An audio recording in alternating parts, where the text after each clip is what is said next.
So this is part 2 for Tuesday, July the 19th, and I just want to continue where I left off in terms of our response to sexuality in the church's teachings. So in this day and age, you know, it's really difficult to navigate church's teachings and the decisions we make regarding when we choose to have sex, pretty much, you know, and we're dealing with this as teachers in schools with kids, and kids are becoming more sexually active at an early age, and even before they become sexually active, even really young kids in elementary are very sexual. The way they dress, the way they speak, the way they pick up things from music videos and TV, it's really permeating some of our most youngest children, this whole sense of sexuality. So it's really important that we as Catholic educators understand what the church is trying to teach and help our students, help even the most youngest students understand that church teachings are there to help us in our dignity of human life. Okay, so that's really important. So let's see, why did the church teach what it did in a nutshell? I'm just kind of doing this very quickly. So, you know, our teachings in terms of sexuality got rooted in marriage because that's what we did. You know, we got married. Even before, you know, we had higher education, you know, we got married at an earlier age. It wasn't, adolescence is a fairly new kind of phase in humanity, like just about over 100 years old. Adolescence wasn't always part of the human development stages, right? It started when we started to get full-time school, when kids would go to high school. We didn't always have high school. Remember the history of Catholic Ed? We only had funding till grade 10, and then, you know, so, you know, if all you did was go to elementary school and then you started your life, you pretty much went, you know, from school to work to marriage, right? At a time when your hormones and your sexual development was happening. But now, while kids are bursting, their hormones are bursting and their sexuality is being developed, we're asking them to sit in desks and learn and keep their hands off each other and, you know, and not to, you know, with good reason, not to act on their hormones, because they're not ready. Because what that means in the development of the human body is, it means that, you know, even though our bodies might be saying that, yes, we're ready to have sex because we're craving it, our bodies are telling us, but morally we're not ready for this. Because what our sexuality is a gift from God. We are made as co-creators with God, with our gift of sexuality. We create human life. We create human life that's made in the image and likeness of God. And each human life deserves dignity.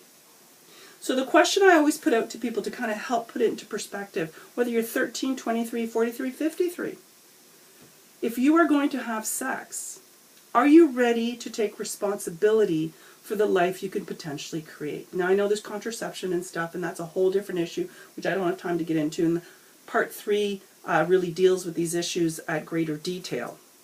I'm just using this as an example in part 1 to help put things into perspective for you guys. But there's always a chance, unless you are medically proven not to be able to have children, that you can create human life. And whether you're married or not, when you're having sex, you have to ask yourself that question. I know it's not the question you want to ask yourself, but realistically, this is what we should be asking ourselves. Are we ready to take responsibility for the life we can potentially create? And that's the decisions we are making when we have sex. It's a little more severe than pressing the snooze button, although the snooze button can have serious effects. You can have sex and not create life. But there's a chance, like going through that yellow light, that you might create a life in that moment. And are you ready to take responsibility for that life? To give it life. And then to give it a life where they can thrive and survive and live up to the potential of their full dignity. That's the seriousness of this beautiful gift of sexuality that God gave us and the power of being co-creators. So at 13, you're not thinking that way. You're thinking with your hormones and you're thinking with your emptiness because you want to be loved. There's something missing in your life. When you're a little older, you know, maybe at 23, you're starting to get serious. For some of you, you might be with the person that you're going to be with the rest of your life. You may not be. You may be ready at 23 to accept responsibility for that.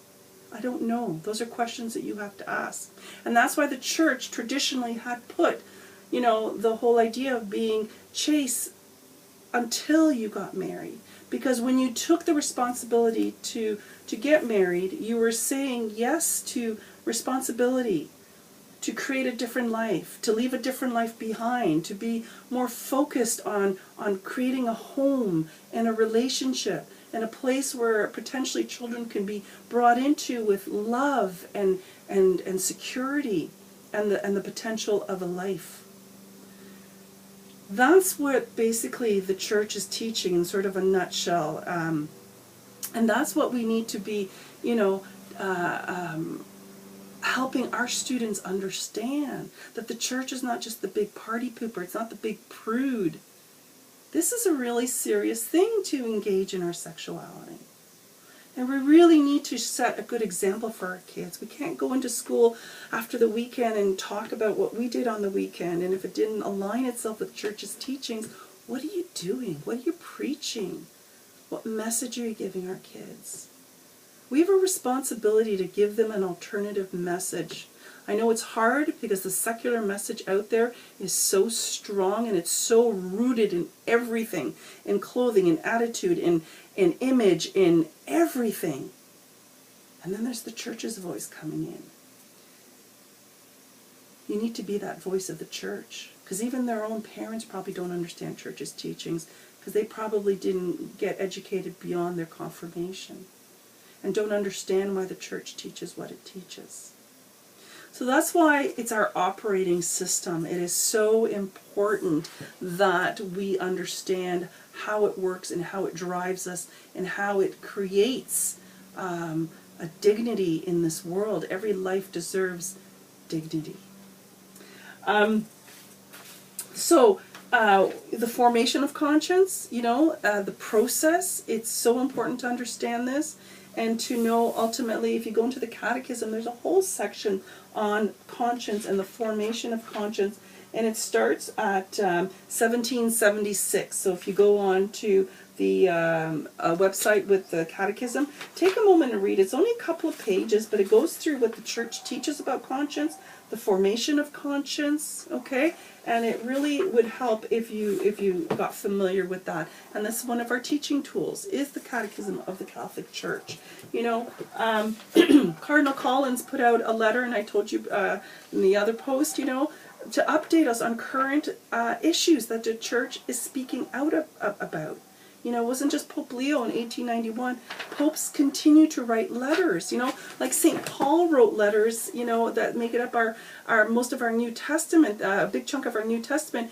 Every pope writes letters, and Pope Francis, his most recent letter from a few months ago about the family, and it's called The Joy of Love, and trying to help families that are on the fringe kind of feel welcome back into the church.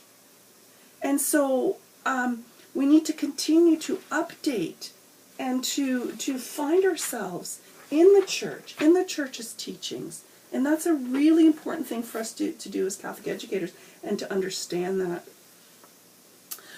Richard Sparks, excellent chapter that you guys had to read, but his whole book on contemporary Christian morality is an excellent resource if you're looking for something to put on your shelf as a resource. 12 Tough Issues and More. Love this, because it's just a really small little book. I highly recommend this for Catholic educators, and it just, in a nutshell, goes through some of the really important issues: abortion, artificial conception, prolonging life, capital punishment, divorce and remarriage, contraception, homosexuality, social justice, warfare, church membership, priestly celibacy, ordination of women, authority of the church, conscience. Really, really great resource. Okay, so make sure that you have some really good reading there, that you start to understand how this operating system works within human life. Okay, I'll pick this up on the last post, and I'll wrap it up in script with the gospel of the day, but I also want to talk about social justice.